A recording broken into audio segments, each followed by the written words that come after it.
मेरे साथ निकालिए कलाम मुकद्दस में से मत्ती की इंजील, यीशु मसीह का पहला पैगाम। मत्ती की इंजील उसका चौथा बाब, उसकी 17वीं आयत से। उस वक्त से यीशु ने मुनादी करना और ये कहना शुरू किया। क्या मुनादी और क्या कहना शुरू किया? तौबा करो। क्या करो? इस पर गौर करेंगे हम, क्योंकि आसमान की बादशाही नजदीक आ गई है। That was the first message of Jesus Christ. ये यीशु मसीह का पहला पैगाम था। उस वक्त से मुराद है जब यीशु मसीह ने, इसका बैकग्राउंड कॉन्टेक्स्ट स्याकुस बाक यह है, जब यीशु मसीह ने जॉन द बैप्टिस्ट, यूहन्ना बपतिस्मा देने वाले से बपतिस्मा लिया और फिर यीशु मसीह 40 दिन और रात आजमाने वाले से यानी इब्लीस से आजमाया गया। आजमाइश से यीशु डिग नहीं गया, यीशु मसीह आजमाइश पर गालिब आया। आजमाने वाले को शिकस्त हुई, मुंह की खानी पड़ी। और जब यीशु मसीह उस पर गालिब आ गए तो लिखा है इब्लीस चला गया, फरिश्ते आ गए और मसीह की खिदमत करने लगे।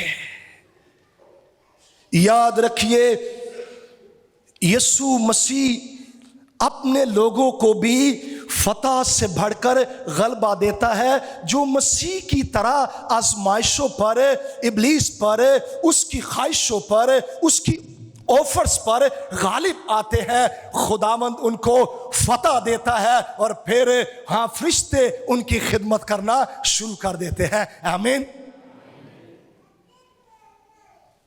और फिर क्या हुआ? यूहन्ना बपतिस्मा देने वाला पकड़वाया गया। तो जब यीशु को पता चलिया यूहन्ना को पकड़ कर ले गए हैं। He knows about John the Baptist futures.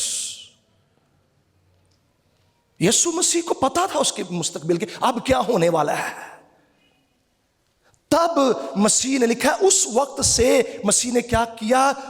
मुनादी करना और यह कहना शुरू किया कि तौबा करो।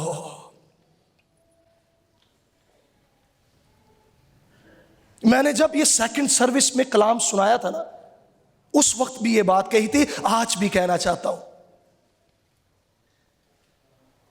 मैं आज ये हरगिज नहीं चाहता कि आप जब बाहर जाएं तो ये कहें वाह वाह पादी साहब ने ते कमाल कर छड़िया, फटे छक छड़े ने, ते तालियां मारो ते खुश हो। नहीं, आज मैं चाहता हूं आप आंसू के साथ गिड़गिड़ाते हुए, खुदावंद के हुजूर इकरार करते हुए, माफी के साथ, तौबा के साथ अपने घरों को लौटे और आपके घरों में, ना सिर्फ आपकी जिंदगी में, आपके घरों में रिवाइवल आए, बेदारी आए और पाक रूह की जुम्बिश हो और एक नया रिश्ता, एक नया कनेक्शन, एक नया राब्ता, एक नया रिलेशन खुदावंद के साथ बहाल हो, मजबूत हो। आमीन।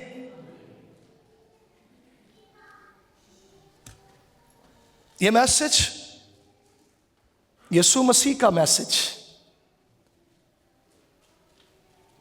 तमाम लोगों के लिए, उनके लिए भी जो पुराने अहद की कलीसिया का हिस्सा नहीं थे, उनके लिए भी था। यीशु मसीह का मैसेज ये पुराने अहद की कलीसिया के साथ साथ उस वक्त मौजूदा इब्तदाई कलीसिया का हिस्सा जो बन रहे थे, बनने वाले थे, उनके लिए भी, और आज जदीद दौर की कलीसिया हमारे लिए भी है। क्योंकि पाक रूह को इजाजत नहीं मिल रही जिस तरह से उसे काम करना चाहिए। हम चर्च में होते हुए बहुत सारे लोग ईमानदार, पाक रूह को रंजीदा करते हुए उसके लिए रुकावटें पैदा कर रहे हैं। पाक रूह जुदा हो रहा है और पाक रूह को इजाजत नहीं मिल रही, इसलिए बेदारी नहीं आ रही। इसलिए लोग इबादत में आते हैं और आंसुओं के साथ पछताते हुए इकरार और तौबा और माफी के साथ नहीं जा रहे। चर्च उनके लिए इंटरटेनिंग प्लेस बन गया है।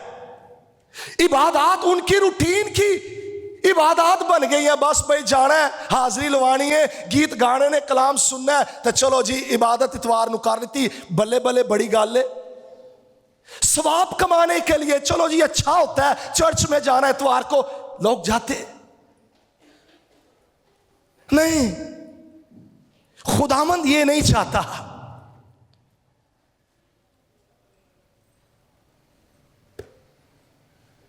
चर्च से बाहर वो लोग हैं जो यीशु को जानते ही नहीं, उन्होंने मसीह को अपना निजात देंदा कबूल ही नहीं किया। सब कुछ रगड़ी मगड़ी जानते ने, कोई खुदा की परवाह नहीं, खुदा का खौफ नहीं, गाफिल, खुदा से दूर। खुदा चाहता है उनकी भी तौबा तक नौबत पहुंचे, क्योंकि वो किसी की हलाकत नहीं चाहता, हर एक की तौबा तक नौबत चाहता है। खुदा का टूल है चर्च। चर्च खुदा का आलाकार है। खुदा अपने चर्च के जरिए से भी काम करना चाहता है, लेकिन चर्च में ऐसे बहुत सारे लोग हैं जो तारीकी में है। रूहानी लबादा, मजहबी लबादा ओढ़ा हुआ है।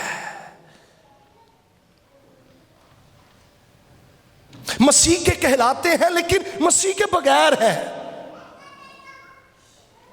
मसीह के होने का दावा करते हैं लेकिन मसीह के साथ कनेक्शन ही कोई नहीं है, ऊपर ऊपर से। और ऐसे लोगों को याद रखिए, मसीह ने साफ कहा था, जो मुझे ए खुदावन कहते हैं, मैं उनसे साफ कह दूंगा मेरा तो तड़ना कोई वास्ता ही नहीं। तुमने मेरे बाप की मर्जी को नहीं जाना, तुमने मेरे हुक्मों को नहीं माना। जो मैं चाहता था, पाक रूह की तरफ से मदद तुम्हें मिलना चाहिए थी और पाक रूह चाहता था कि तुम करो, तुमने उसको रंजीदा किया। संजीदा मैसेज है, लेकिन यह बड़ा जरूरी मैसेज है। ऐसे लोग अपने किरदार से मसीह की सलीब के दुश्मन हैं। कलाम यह कहता है, ये पुराने आहद में भी की कलीसिया में भी थे ऐसे लोग। खुदावंद की कौम में से खुदावंद के नाम से कहलाते थे। साउल बादशाह, काइन, बलाम नबी था वो, उसके अल्फाज में कुदरत थी, इसलिए तो खुदा ने रास्ता रोका। लेकिन अपनी कीमत ठहराने वाला बिक गया। कीमती लिबास, दौलत से अपने आप की कीमत ठहराई और बिक गया।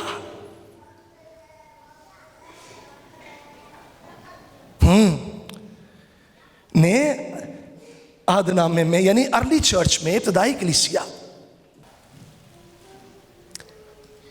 सेरे फरिश्त, यहूदा इस्करियोती,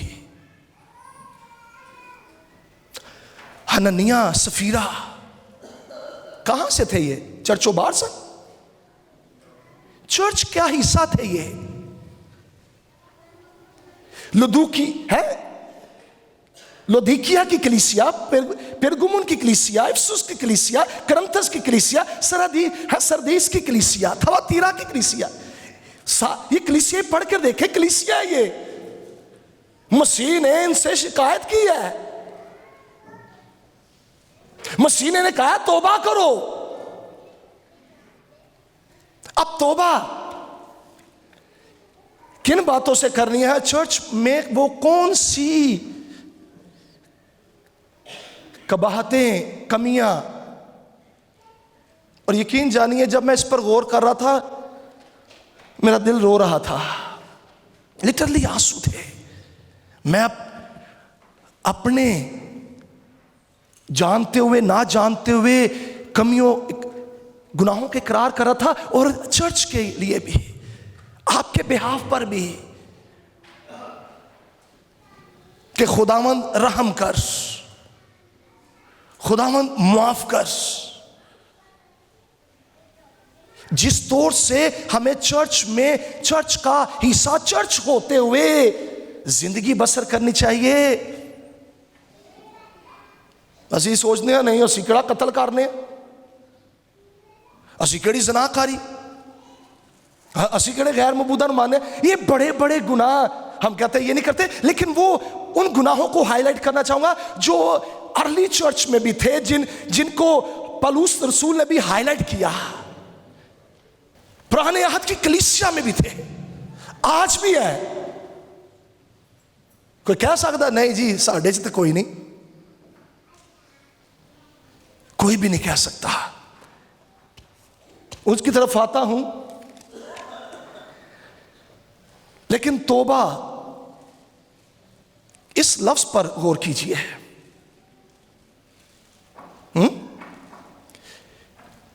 ग्रीक में इसके लिए लफ्ज इस्तेमाल हुआ है मेटानोया। इसका मतलब है, मेटा का मतलब है आफ्टर, यानी पहले बंदा कुछ और सी ते हुण बाद च कुछ और हो गया है। चेंज भी इसके लिए इसका मतलब है। नोया का मतलब है माइंड या थिंकिंग, सोचना, सोच, जहन। तो फिर मतलब हुआ अ चेंज ऑफ माइंड। मेटानोया का मतलब है, यानी तौबा का मतलब है अ चेंज ऑफ माइंड, जहन का बदल जाना। खराब जहन दा ठीक जहन हो जाना। बंदा गुनाह च पागल होवे, होश आ जावे,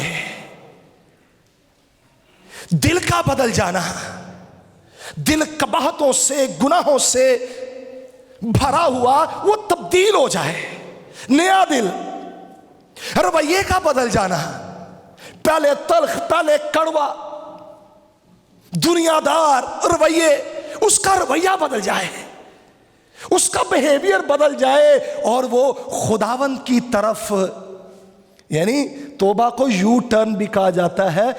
जिस राह पर बंदा बुरी राहों पर जा रहा है उससे मुड़कर, सिर्फ मुड़े ना बल्कि खुदावंद की राह पर, खुदावंद की तरफ चलना शुरू कर दे, तब्दील हो जाए, ट्रांसफॉर्मेशन, तब्दीली, चेंज, रवैये में, सोचों में, ख्यालों में, किरदार में, एक्शंस में, ताल्लुकात में, जिंदगी के सारे मामलात में दिन ब दिन चेंज आते रहना। इसका मतलब है बंदे ने तौबा की है और अब उसकी जिंदगी में तब्दीली आ रही है और वो खुदावंद की तरफ बढ़ता जा रहा है। ऐजे हकीकी तौबा। एक और लफ्ज है, वो है मेटा मेलोमाए। इसका मतलब है तौबा दा एहसास होना। अच्छा जी, इमोशनली, जज्बाती बंदा कवे हाँ मैनू बड़ा अफसोस है, रिग्रेट होना, अफसोस कि मैनू अफसोस है मैं यह काम किया। लेकिन वो एहसास उसको इस बात का होता है, अफसोस का इजहार करता है, लेकिन उन राहों से वापस नहीं मुड़ता।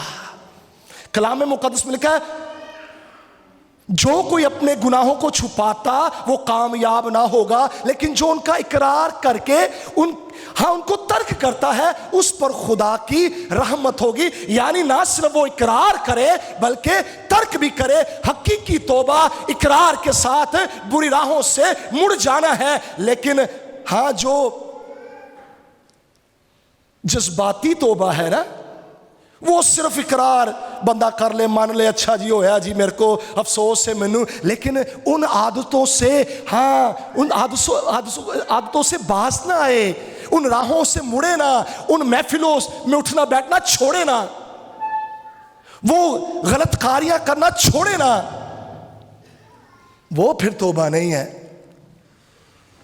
और यहूदा इस्करियोती ने यही मैठा मिलो माए, यानी उन्होंने एहसास होया सी, सिक्के सुट आया सी, पैसे वापस दे आया सी, लेकिन हाँ, हकीकी मैठा नोया वो नहीं। पतरस ने ये मैठा नोया जो है ना, तौबा, ये पतरस ने की थी। मसीह को छोड़ दिया, इनकार किया, लेकिन पछताया भी और फिर मसीह की तरफ वापस लौटा भी। और खुदावंद ऐसे शख्स को जो इकरार करके सच्ची तौबा करके खुदावंद की तरफ लौटता है, हाँ, यकीनन उसे बहाल करता, उसकी तौबा को कबूल करता, उसे माफ करता और उसे उठा खड़ा करता है। कलाम में लिखा है, सादिक 7 बार गिरे, खुदावंद उसे उठा खड़ा करेगा। हाँ, खुदावंद रहम करने वाला है, तरस खाने वाला है और वो गुनाहों को माफ करके बहाल कर देता है। लेकिन बंदा करे सच्ची तौबा, ये मतलब है तौबा का। और मसीह ने ये कहा, तौबा करो, मुड़ जाओ, वापस आओ। और पतरस ने भी ये कहा, यही मैसेज उसने कहा, हाँ, पस तौबा करो और रुजू लाओ ताकि तुम्हारे गुनाह मिटाए जाए और खुदावंद के हजूर से ताजगी के दिन आए। चर्च, अगर आप चाहते हैं आपकी जिंदगी में, आपके घरानों में ताजगी के दिन आए, रिवाइवल आ जाए, पाक जुम्बिश करे, वो आपसे जुदा ना हो, आप तारीकी में नूर बनकर चमकते रहे, आप जो नमक ठहराए गए हैं जायका ना जाए, बल्कि आपका जायका दुनिया को मिले और वो तब्दील हो, उन्हें शिफा मिले, वो महफूज हो, तो फिर यीशु मसीह ने जो कहा है मैटा नोया, तौबा के हवाले से तौबा करो, तो फिर हकीकी तौबा की जरूरत है। अब किन बातों में जरूरत है? मुझे पाक रूह ने कन्विक्शन के साथ कायल किया, ये कमियां हैं चर्च में। पहली, तकब्बुर। क्यों जी?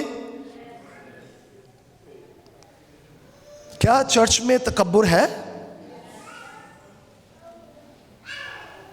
यानी ईमानदार गुनहगार ने, ईमानदार गुनहगारों को तौबा की जरूरत है तकब्बुर से। गरूर, घुमंड की बातें, बड़े बोल, एरोगेंस, प्राइड, किसी को अपने इल्म ते परोस है, गरूर, किसी को अपनी ताकत पर, किसी को अपनी दौलत पर गरूर है। बड़े बोल बंदा बोलता, किसी को रूहानी गरूर है। और ऐसी मिसाल हमें मिलती है लूका 18वां बाब, उसकी 9वीं आयत में, हा फरीसी, यसू दी लड़ाई सी फरीसिया दे नाल। फकी फरीसियों से यही लड़ाई थी, वो वहावे वास्ते सब कुछ करते थे। मसीह कहता था, तुम सफेदी फिरी हुई कब्रें हो, तुम कहते कुछ हो, करते कुछ हो, तुम रियाकार हो, एक्टिंग करते हो।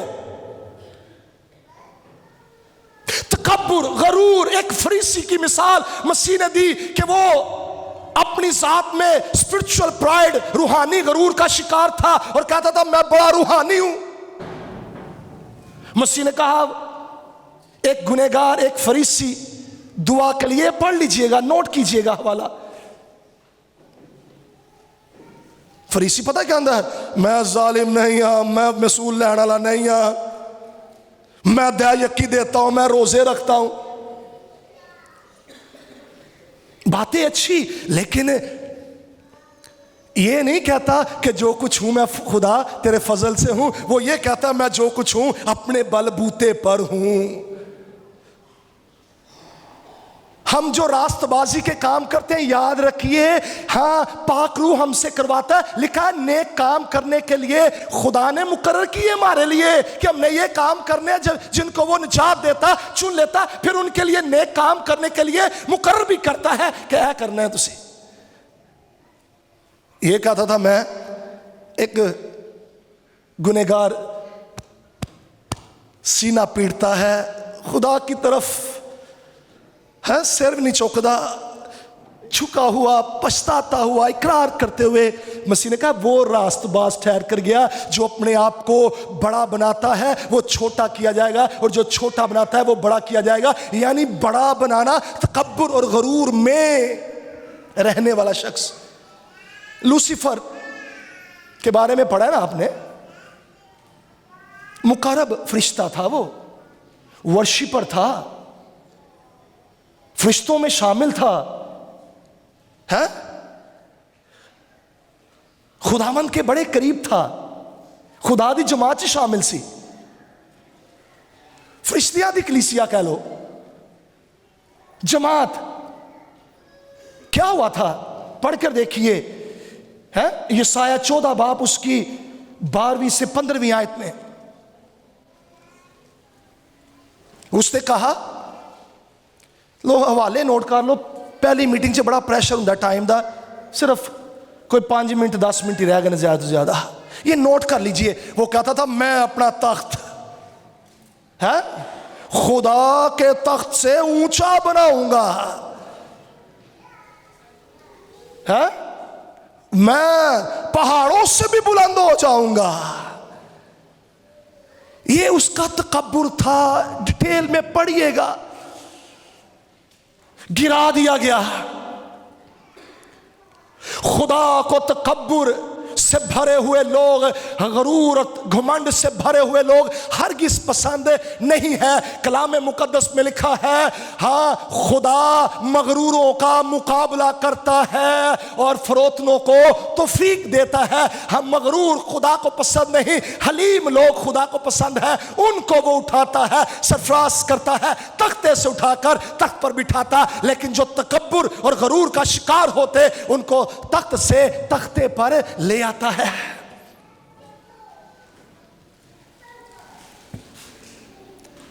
मिसाल गैर कौम से हो जाएगी, लेकिन मिसाल है नबूकत-नजर की।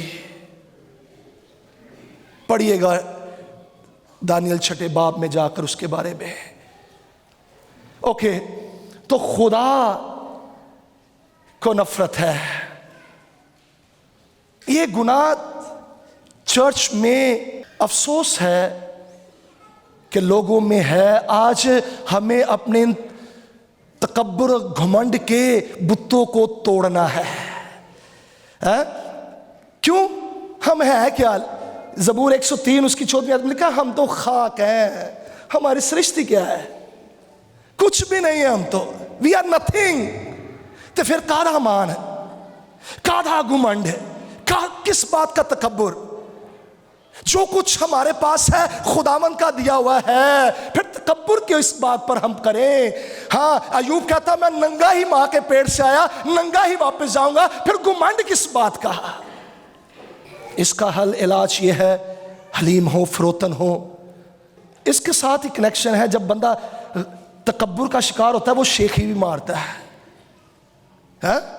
वो कहता और ही टोर बदल जाती है, वो कहता मेरे वगैरह कोई है ही नहीं। उसे सारे छोटे नजर आना शुरू हो जाते हैं, वो बड़ा हो जाता है, वो कहता है मैं मेरे पास ये, मैं वो, और खुद नुमाई का शिकार रहता है, सेल्फ प्रेज कि मेरी तारीफ की जाए, सेल्फ ग्लोरी कि मुझे जलाल दिया जाए। खुदा को जलाल मिलना चाहिए, खुदा नुमाया होना चाहिए, वो नजर आना चाहिए। हाँ, यूहन्ना की जिंदगी से सीखिए। यूहन्ना बपतिस्मा देने वाला वो कहता है जरूर है कि मैं घटूं और वो बढ़े, मिजाज ये होना चाहिए। लेकिन तकब्बुर से भरा हुआ शख्स फिर शेखी मारता है, खुदा को जलाल देने की बजाय खुद जलाल पाना चाहता है। ऐसे खुद नुमाई की मिसालें स्टेज से भी देखी गई हैं। चर्च,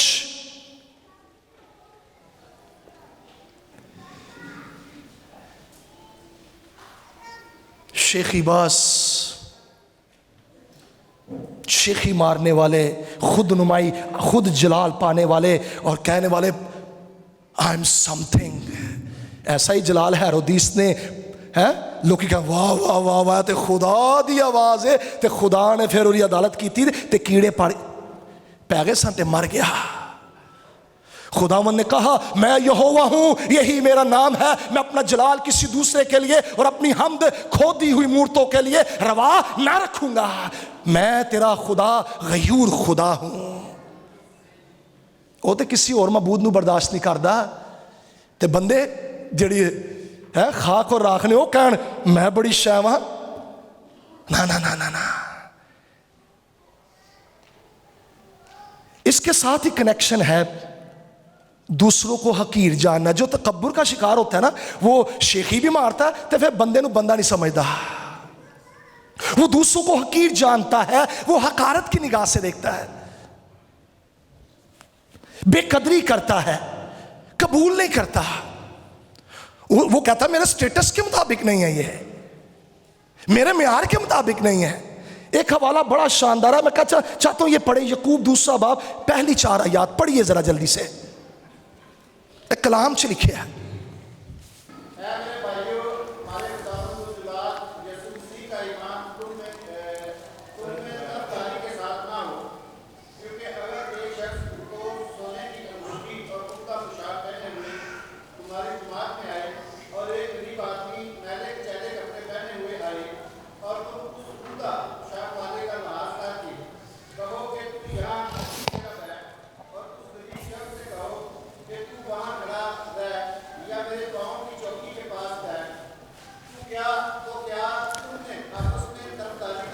हाँ किसने ये हवाला पढ़ा है? यह हमारी बाइबल में लिखा हुआ है। एग्जाम्पल दे के कि कोई अंगूठी पा के, जेवर पा के, सोने पैंट कोट टाई मेरे वगैरह ला के है धड़ को लावे, तुसी कहो इत्थे है उच्ची कुर्सी ते बवो, ते कोई गरीब माड़ा आ जाए उनको चल भाई वो उत्थे खलो, अंदर भी नहीं आना। चर्च वो कलीसिया का हिस्सा, जमात, ईमानदारों की जमात, ऐसे लोग।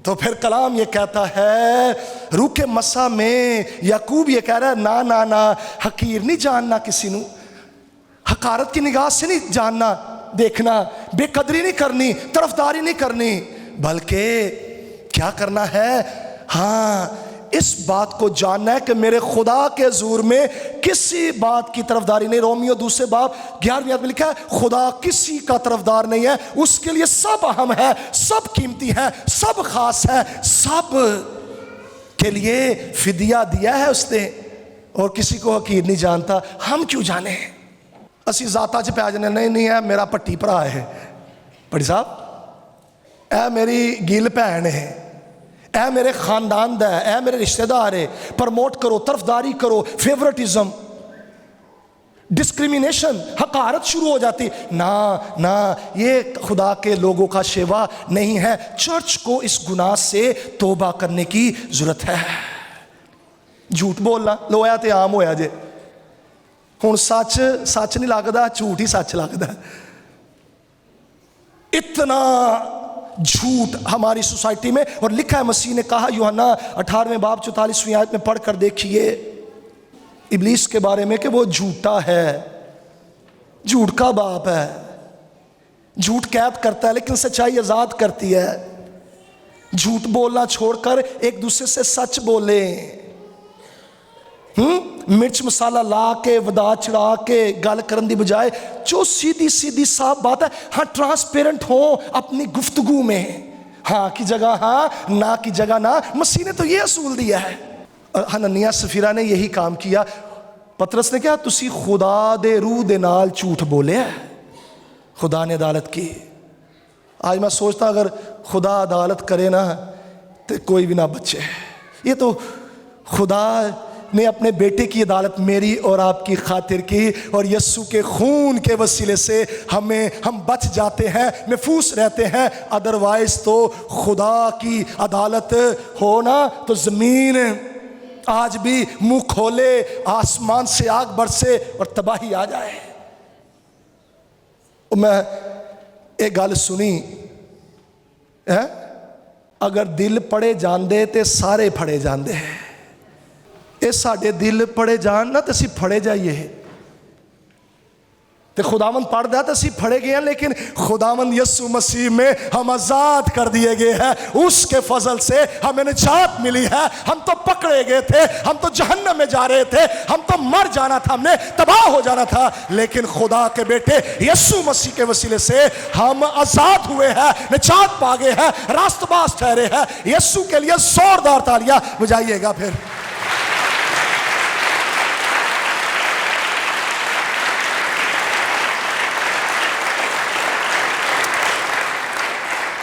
लालच जो बुत परस्ती के बराबर है।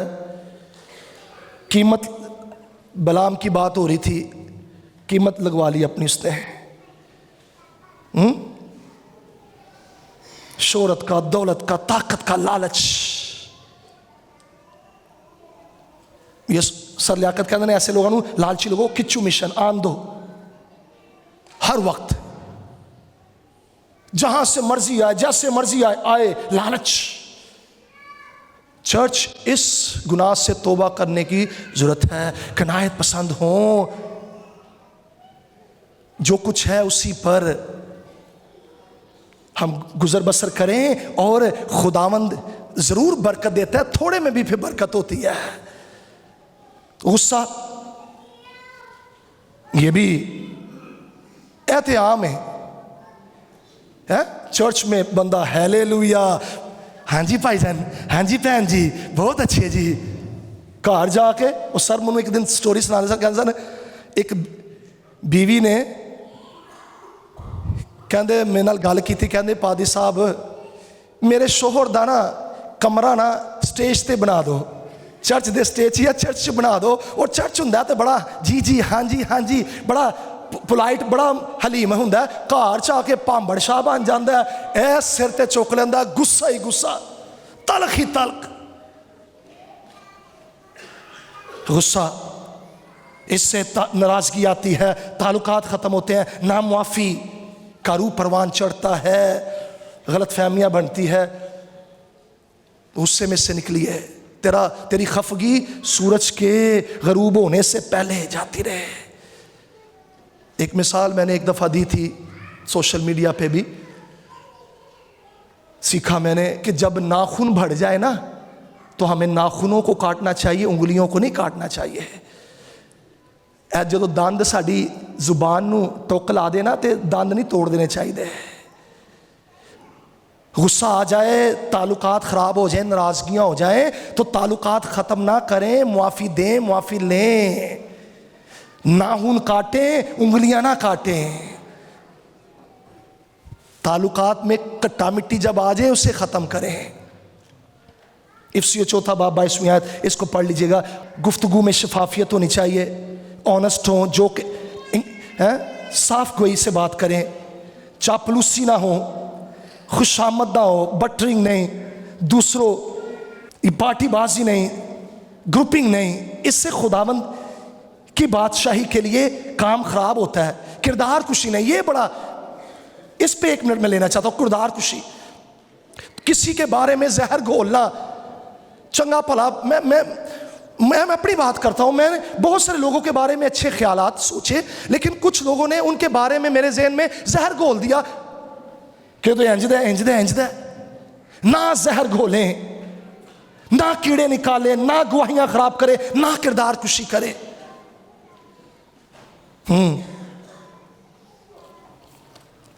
शख्सियत पसंदी, ये भी कोई कहता है मैं अपलूस का हूं, कोई कहता है मैं पलूस का हूं, कोई अपलूस का, कोई कैफा का। क्या मसीह बट गया? कलीसिया में थी ये बातें। पार्टीबाजी, ग्रुपिंग, शख्सियत पसंदी, सुस्त होना। एवीजे चर्च को खुदा ने कलीसिया से कहा, सरदीस की कलीसिया से कहा तू सुस्त है, तेरा कोई काम मुकम्मल नहीं, चर्च, अगर आप ये समझते हैं हम छुट्टियों पर हैं तो ये गलत है। हम छुट्टियों पर नहीं है, हमें दिन ही दिन में काम करना है खुदा की बादशाही के लिए, क्योंकि यीशु आने वाला है। आराम का दिन अभी नहीं है, आराम के दिन शुरू होंगे जब मसीह आएगा। अभी हमारे काम का वक्त है, सुस्त ना हो, उसकी बादशाही के लिए काम करें। ये ना कहें मैं किसी का मोहताज हूं। वी आर इंटरडिपेंडेंट, एक दूसरे को अज़ा कहलाया ठहराया गया है, हम एक दूसरे के अज़ा हैं, मदद कीजिए, मोहताज रहिए एक दूसरे के। मसीह से शर्माना नहीं, इनकार नहीं करना। चर्च में बहुत सारे नौजवान ऐसा कर रहे हैं, चर्च का हिस्सा है लेकिन इनकार कर देते हैं, शर्मा जाते हैं, गवाही नहीं देते गैर कौमों के सामने, और तालीम में भी मिलावट कर रहे हैं। नवी गाल कढ़नी है जी कोई, चाहे वो गलत हो, बाइबल बेस्ड ना हो। चर्च में ये आज गुनाह हो रहे हैं और चर्च को इन गुनाहों से तौबा करने की ज़रूरत है। जब वो तौबा करेगा तो फिर क्या होगा? पाक रूह रंजीदा नहीं होगा, पाक रूह बसेरा करेगा, वो जुदा नहीं होगा बल्कि वो साथ रहेगा। हम नूर बनकर चमकते रहेंगे, नमक का जायका जाता ना रहेगा, बल्कि हम दुनिया का, हाँ, दुनिया के नूर होते हुए, ज़मीन का नमक होते हुए इस दुनिया के लिए बरकत का बाइस बनेंगे। बेदारी भी आएगी और फिर हाँ, पेशावारियत नहीं होंगे बल्कि रूहानियत से भरे हुए खुदा के लोग होंगे। आमीन। एक हवाला, इनकी निशानदेही पता मैंने क्यों की है? पाक रूह ने मेरी मदद की, मेरी मदद हुई है, आपकी मदद हुई है। इल्ज़ाम लगाने के लिए नहीं, मुजरिम ठहराने के लिए नहीं, बल्कि इकरार करके, तौबा करके, मुआफ़ी पाकर बहाल होने की ज़रूरत है। क्योंकि खुदावंद ने कहा तब अगर मेरे लोग जो मेरे नाम से कहलाते हैं खाकसार बनकर दुआ करें, मेरे दीदार के तालिब और अपनी बुरी राहों से फिरे, तो मैं आसमान से सुनकर उनका गुनाह मुआफ़ करूँगा और उनको उनके मुल्क को बहाल कर दूँगा। और फिर यूहन्ना पहले ख़त्म उसके पहले बाब की 7वीं 8वीं आयत में कहता है मसीह का खून हमें तमाम गुनाहों से पाक करता है, वो मुआफ़ करने में सच्चा और आदिल है। आमीन। तो फिर आओ मसीह के पास।